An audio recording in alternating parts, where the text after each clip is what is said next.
Halo, Assalamualaikum.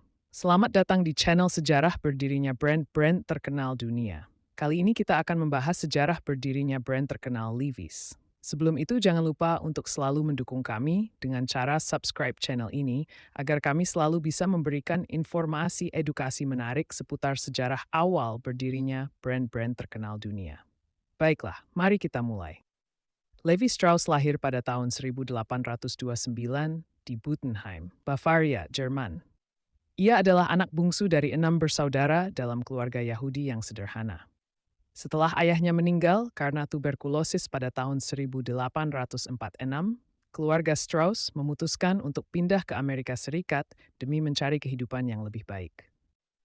Pada tahun 1847, Levi dan ibunya berlayar ke New York dan bergabung dengan saudara-saudaranya yang telah lebih dulu menetap dan menjalankan bisnis grosir kain. Levi mulai bekerja di bisnis keluarga, Jonas Strauss and Brother, yang menjual berbagai barang tekstil dan kebutuhan sehari-hari. Pada tahun 1853, terdorong oleh demam emas di California, Levi pindah ke San Francisco untuk membuka cabang bisnis grosirnya sendiri, Levi Strauss and Co. Di San Francisco, Levi menjual berbagai barang kebutuhan para penambang, termasuk kain, pakaian, dan peralatan lainnya. Ia menyadari bahwa para penambang membutuhkan celana kerja yang tahan lama untuk menghadapi kondisi kerja yang keras di tambang. Awalnya, Levi menjual celana yang terbuat dari kanvas tenda, namun kemudian beralih ke bahan denim yang lebih nyaman dan kuat. Pada tahun 1872, seorang penjahit bernama Jacob Davis dari Reno, Nevada, menghubungi Levi dengan ide untuk memperkuat celana kerja menggunakan paku keling atau rivets. Alasannya, karena Jacob Davis telah membuat beberapa celana dengan paku keling di titik-titik tekanan, seperti saku, dan hasilnya sangat tahan lama. Karena tidak memiliki dana untuk mengajukan paten, Jacob mengusulkan kerjasama dengan Levi untuk mematenkan ide tersebut. Levi melihat potensi besar dalam inovasi ini dan setuju untuk bermitra dengan Jacob Davis. Dan pada tanggal 20 Mei 1873, mereka menerima hak paten mereka untuk Improvement in Fastening Pocket Openings dan ditandai sebagai awal kelahiran celana jeans modern. Celana baru ini, yang awalnya disebut waist overalls, segera menjadi populer di kalangan pekerja karena ketahanannya. Levi Strauss & mulai memproduksi celana ini secara massal dan menggunakan denim biru sebagai bahan utama. Denim biru dipilih karena ketersediaannya yang melimpah dan kemampuannya menyamarkan noda dan cocok untuk pakaian kerja. Paku keling tembaga juga digunakan untuk memperkuat titik-titik tekanan untuk meningkatkan daya tahan celana. Celana ini dijual dengan harga yang sangat terjangkau bagi para pekerja saat itu. Popularitas celana ini menyebar dengan cepat di kalangan penambang, petani, dan pekerja lainnya di seluruh Amerika Serikat. Inovasi Levi dan Jacob Davis tidak hanya menciptakan produk baru, tetapi juga mendirikan fondasi bagi industri pakaian kerja yang tahan lama. Setelah menerima hak paten pada tahun 1873, Levi Strauss & Co. segera memperluas produksi celana kerja berpaku keling ke berbagai wilayah di Amerika Serikat. Jacob Davis ditunjuk sebagai kepala produksi di pabrik Levi's pertama di San Francisco dan memastikan kualitas celana jeans tetap konsisten. Levi Strauss & Co. mulai menandai celana mereka dengan 2 jahitan lengkung di saku belakang, yang kemudian dikenal sebagai arcuate, sebagai ciri khas merek. Pada tahun 1886, logo 2 kuda menarik celana jeans diperkenalkan di label kulit bagian belakang celana, menandakan kekuatan jeans Levi's yang tak mudah robek. Logo Two Horse ini menjadi simbol kekuatan dan daya tahan dan sangat penting di era saat sebagian besar pelanggan adalah pekerja keras di lapangan. Selama dekade 1880-an dan 1890-an, Levi's menjadi pemasok utama pakaian kerja untuk para pekerja tambang, rel kereta api, dan petani di seluruh Barat Amerika. Levi sangat terlibat dalam komunitas Yahudi San Francisco dan menjadi dermawan aktif, mendukung berbagai lembaga sosial dan pendidikan. Ia membangun reputasi sebagai pebisnis sukses, sekaligus tokoh masyarakat yang dihormati karena kejujuran dan kemurahan hatinya. Ketika Levi Strauss wafat pada tahun 1902, ia meninggalkan bisnisnya kepada keponakan-keponakannya karena ia tidak memiliki anak kandung. Di bawah kepemimpinan generasi baru, Levi Strauss & Co. terus berkembang sebagai produsen pakaian kerja terpercaya di seluruh Amerika. Setelah Levi Strauss wafat, keponakan-keponakannya seperti Jacob, Louis, Abraham, dan Sigmund Stern mengambil alih kendali perusahaan. Mereka menjaga integritas merek Levi's dan meneruskan fokus pada kualitas dan daya tahan yang telah menjadi fondasi perusahaan. Levi's 501 jadi model jeans paling ikonik mereka dan terus diproduksi dan dipasarkan untuk para pekerja kasar di Amerika Barat. Di tahun 1905, Levi's memperkenalkan Lot 201, versi lebih murah dari 501 yang ditujukan untuk pelanggan menengah ke bawah. Pada masa ini juga, denim mulai menjadi simbol pekerjaan fisik dan ketangguhan dan dipakai oleh penambang, petani, dan mekanik. Perusahaan pun mulai membangun sistem distribusi yang lebih luas dan menjual produk mereka ke toko-toko umum di seluruh wilayah barat Amerika. Pada tahun 1910-an, Levi's memperkuat citranya sebagai penyedia pakaian kerja terbaik, bahkan memasok pakaian untuk pekerja proyek infrastruktur besar. Pada Perang Dunia I, permintaan akan pakaian kerja tahan lama meningkat, dan Levi's ditunjuk untuk menjadi pemasok bagi sektor industri dan militer. Selama dekade 1920-an, denim jeans Levi's telah menjadi bagian penting dari budaya kerja Amerika dan dipandang sebagai simbol keandalan dan produktivitas. Meski belum dianggap sebagai pakaian sehari-hari, jeans Levi's menjadi andalan pekerja di seluruh negeri, terutama di pertanian dan pertambangan. Pada tahun 1930-an, Levi's mulai mengalami perubahan citra, dari pakaian kerja menjadi simbol gaya hidup Amerika Barat. Hal ini didorong oleh popularitas cowboy dan film western, di mana para tokohnya sering mengenakan jeans seolah memperkenalkan denim ke khalayak yang lebih luas. Dan majalah seperti Western Horseman dan foto-foto koboi sejati ikut andil dalam mempopulerkan celana denim sebagai pakaian pria tangguh.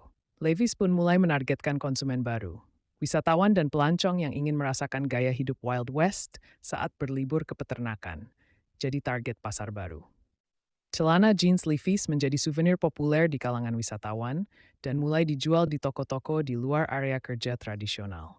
Selama Perang Dunia II, Levi's menghentikan sebagian produksi sipil dan memfokuskan diri untuk memasok pakaian ke militer dan industri perang. Pada masa perang, beberapa elemen desain jeans Levi's seperti rivet tersembunyi dan label kulit disesuaikan agar hemat bahan. Pada pasca perang, para veteran yang kembali ke rumah membawa serta kecintaan terhadap jeans dan memperluas daya tariknya ke ranah sipil dan perkotaan. Di tahun 1947, Levi's memperkenalkan desain baru 501 yang lebih ramping demi menyesuaikan perubahan pada selera konsumen pasca perang. Di akhir 1940-an, jeans Levi's mulai dikenakan tidak hanya oleh pekerja, tetapi juga para remaja, mahasiswa, dan musisi muda yang membuka jalan bagi jeans sebagai simbol gaya fashion. Memasuki era 1950-an, Levi's tak lagi hanya identik dengan pakaian kerja, tapi mulai menjadi simbol pemberontakan dan kebebasan generasi muda. Film seperti Rebel Without a Cause 1955 yang dibintangi James Dean menampilkan jeans sebagai bagian dari gaya anak muda yang menantang norma. Ikon seperti Marlon Brando dan Elvis Presley juga mengenakan jeans Levi's dalam film dan pertunjukan mereka, yang membuat denim identik dengan sikap berani dan anti kemapanan. Levi's 501 menjadi pilihan utama, karena desainnya yang sederhana, kokoh, dan mampu merepresentasikan karakter bad boy dan non-konformis. Banyak sekolah dan tempat umum di Amerika melarang pemakaian jeans karena dianggap tidak sopan atau simbol ketidakteraturan sosial. Justru karena larangan inilah, jeans semakin digandrungi remaja yang ingin menunjukkan identitas mereka di luar arus utama. Levi's sadar akan perubahan pasar ini dan mulai memperluas lini produk mereka untuk memenuhi kebutuhan gaya generasi muda. Perusahaan mulai memperhatikan fit, desain kantong, dan potongan kaki untuk menyesuaikan tren fashion saat itu. Levi Strauss & Co. juga mulai memperluas distribusinya ke wilayah timur AS, tempat di mana jeans mulai diterima sebagai pakaian kasual. Di akhir tahun 1950-an, jeans Levi's resmi menembus batas antara pakaian kerja dan pakaian gaya hidup dan menjadi bagian dari revolusi budaya remaja. Pada tahun 1960-an, Levi's memperluas pengaruhnya secara global dan menjadikan jeans yang bukan hanya sebagai tren Amerika, tapi menjadi fenomena dunia. Dan munculnya gerakan kontra budaya seperti hippie dan protes anti-perang Vietnam semakin mengukuhkan jeans sebagai simbol kebebasan dan perlawanan. Levi's juga dikenakan oleh aktivis, musisi, dan pemuda yang menolak status quo dan menjadikan denim sebagai pakaian revolusioner. Produk Levi's mulai diekspor ke Eropa, Jepang, dan Amerika Latin, di mana jeans menjadi simbol gaya hidup barat yang bebas dan progresif. Perusahaan juga memperkenalkan berbagai varian baru, termasuk celana berpotongan bootcut, flared, dan bell bottom yang mengikuti tren dekade itu. Levi's juga mulai memperluas segmen pasar dengan lini pakaian untuk wanita dan anak-anak, dan menghapus kesan bahwa jeans hanya untuk pria pekerja. Di tahun 1965, Levi Strauss International didirikan untuk memfokuskan ekspansi global secara lebih terstruktur. Di Amerika sendiri, Levi's menjadi pilihan utama di kalangan mahasiswa, seniman, dan komunitas kreatif. Selain jeans, perusahaan juga memperkenalkan jaket denim, kemeja berbahan chambray, dan celana kasual untuk memperluas jangkauan gaya mereka. Menjelang tahun 1970, Levi's tak hanya menjual pakaian, tapi juga mulai menjual gaya hidup, gaya bebas, kreatif, dan independen yang terus berkembang. Memasuki era 1970-an, Levi Strauss & Co. terus berkembang menjadi salah satu perusahaan pakaian terbesar dan paling berpengaruh di dunia. Dan perusahaan pun terus memperluas produksi ke berbagai negara dan juga membuka pabrik di Eropa, Asia, dan Amerika Latin untuk memenuhi permintaan global. Levi's 501 tetap menjadi produk andalan. Namun lini lain seperti Levi's 505 atau Zip Fly dan Levi's for Girls juga mulai populer. Iklan-iklan Levi's menampilkan beragam gaya hidup, mulai dari koboi klasik, remaja kota, hingga ekspresi bebas kaum muda. Pada pertengahan dekade ini, Levi's memperkenalkan Orange Step, lini produk yang lebih modis yang ditujukan untuk anak muda yang lebih trendy. Levi Strauss & Co. juga mulai memasuki ranah korporat dengan memperkenalkan busana kerja kasual seperti Dockers yang akan jadi tren di tahun-tahun berikutnya. Di Amerika sendiri, Levi's menjadi bagian dari gaya hidup sehari-hari, mulai dari sekolah, konser, hingga jalanan kota. Jeans adalah pakaian universal. Pendapatan perusahaan melonjak, dan Levi's dikenal sebagai simbol demokratisasi mode. Siapapun bisa tampil keren dengan jeans.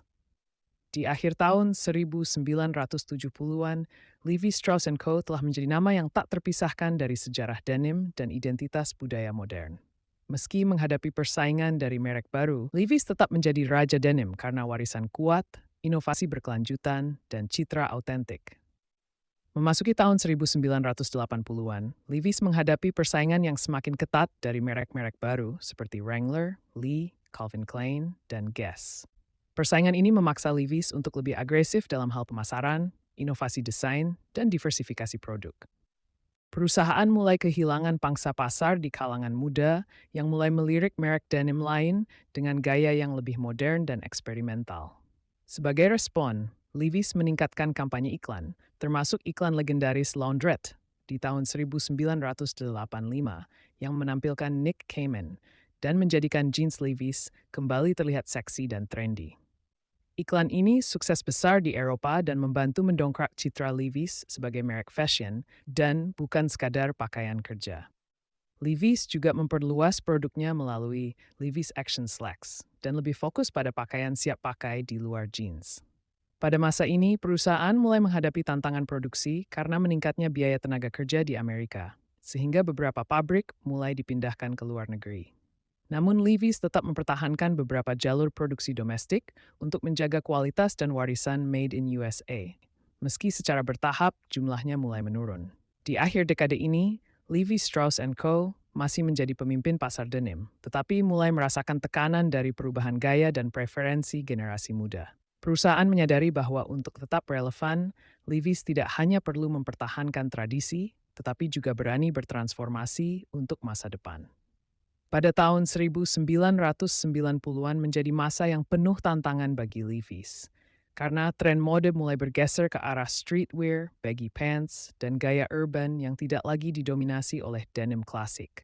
Dan penurunan penjualan mulai terasa, terutama karena merek-merek baru seperti Diesel, Tommy Hilfiger, dan Abercrombie & Fitch menarik perhatian generasi muda. Dan Levi's dianggap kurang cepat merespons tren dan tertinggal dalam inovasi desain serta kolaborasi fashion yang sedang naik daun. Pada tahun 1997, Levi Strauss & Co. harus menutup beberapa pabrik di AS dan memangkas ribuan pekerjaan karena penurunan laba yang signifikan. Perusahaan pun mulai mengalihkan lebih banyak produksi ke negara-negara dengan biaya rendah, seperti Meksiko dan Asia Tenggara, untuk menekan biaya operasional. Meski demikian, Levi's tetap mempertahankan komitmen pada standar kualitas tinggi dan mulai memperkenalkan premium denim lines untuk bersaing di segmen atas. Levi's juga meluncurkan Levi's Engineered Jeans di akhir 1990-an. Produk dengan desain yang lebih futuristik dan kontemporer menyasar pasar Eropa dan Asia. Pada tahun 2003, Levi Strauss & Co. melakukan reposisi besar dengan menutup pabrik terakhirnya di AS dan menandai akhir era produksi domestik setelah 150 tahun. Di sisi lain, perusahaan memperfokus pada branding global, memperbarui toko-toko mereka, dan menyatukan lini produk secara lebih terstruktur di seluruh dunia. Meski mengalami kemunduran besar di dekade ini, Levi's tetap bertahan dan bertransisi dari produsen pakaian kerja ke ikon global yang siap bangkit kembali dengan pendekatan baru. Levi Strauss & Co. adalah cerminan dari kekuatan inovasi, ketahanan, dan adaptasi dalam menghadapi perubahan zaman.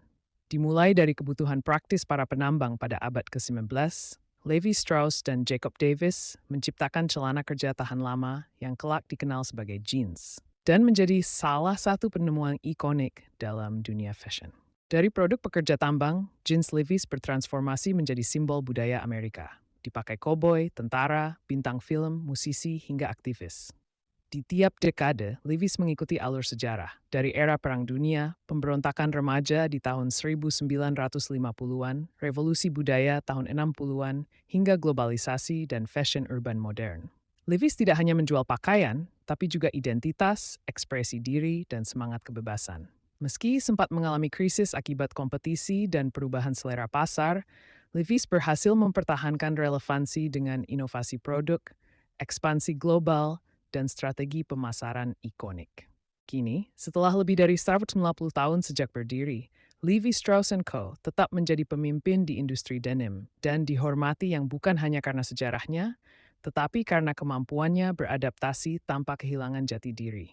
Jeans Levi's adalah bukti bahwa produk yang diciptakan bukan hanya untuk kebutuhan sederhana, tetapi dapat tumbuh menjadi simbol global yang melampaui tren dan generasi. Terima kasih sudah menonton dan jangan lupa untuk selalu mendukung kami dengan like, komen, dan subscribe channel kami untuk informasi edukatif seputar sejarah terbentuknya brand terkenal dunia lainnya. Wassalam.